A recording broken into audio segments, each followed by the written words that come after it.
Šo krosānu recepti es iesaku visiem pistāciju mīļiem. Mums būs nepieciešams tikai 3 sastāvdaļas - mīkla, kārtainā mīkla un pistāciju krēms. Un, protams, ja jūs aizmirstat par mīklas rulli, tad vīna pudeli noderēs. Aiziet māc un taisi bambišķi krosānu. Sagatavojam virsmu, uz kuru gatavosim. Paņemam kārtaino mīklu, tad izklājam, tad pa virsu liekam parasto mīklu. Ņemam mūsu mīklas rulli un rulējam mūsu mīklu. Personīgi es sagriezu viņu uz pusēm, vēl, jo man viņa likās pa lielu. Turpināju tālāk rulēt, un, kad ir jau gatavs, tad griezu pa 3 stūrīšiem.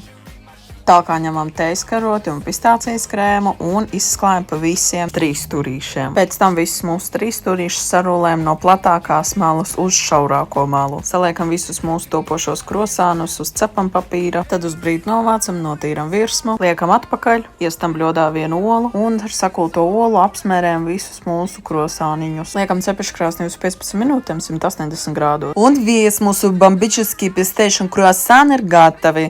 Ļoti garšīgi rekomendējam. Thank you!